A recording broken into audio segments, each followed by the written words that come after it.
During this semester, we were given the opportunity to learn in different ways that were outside of the regular westernized way of learning. With this, we were able to turn our classroom into a more open and inclusive space. We know that our traditional scientific epistemologies benefit those students who are from European or Western descent, where you are used to learning in a linear fashion with the sole focus being on one discipline at a time. If we look at other epistemologies, such as indigenous ways of knowing, we can see that some cultures like to look at more holistic ways of knowing. Being able to identify how our traditional science classes put some students at a fundamental disadvantage due to the differences in cultural practices surrounding the ways of knowing helps me to understand the importance of incorporating other ways of knowing into the classroom if I want to create a more inclusive space for my students.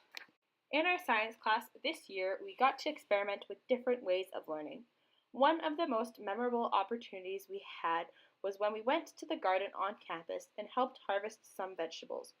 We not only got the opportunity to explore our own relationship with the land and our community, but we were able to deepen our understanding of the lives of the plants. We did this by stopping and taking time to ask questions about the things we saw in the garden.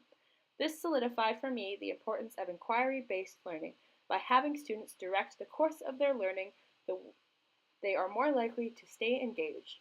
We had discussed in class this year about how as a young person there are many instances where our love for learning and passion had to wait until we were out of the classroom because it didn't fit within what the teachers expected us to learn.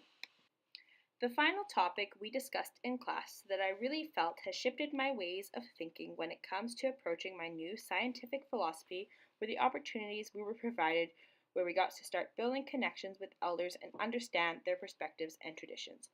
When one of our residence elders, Cecile, came to Smudge with us, we were able to learn more about the tobacco and cooking cloth offerings and how they are used in ceremonies.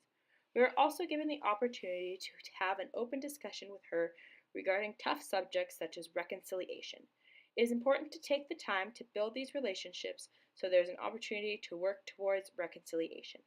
It is easy for us as European settlers to come up with possible solutions that we think would help end the suffrage of Indigenous peoples. But if we don't know their values and beliefs, it is hard to truly come up with possible solutions.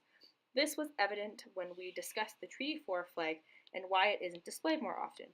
Although displaying the flag makes sense in a westernized way of knowing, it shows possession of the land which does not line up with the Indigenous understanding of the ways of the land. The reason I believe that creating these types of relationship connects with science education is that in order for us to decolonize education, we need to be able to learn, understand, and be willing to accept different ways of knowing and be willing to bring that knowledge into our classroom if we truly want to move towards a more inclusive and holistic science education. Thank you.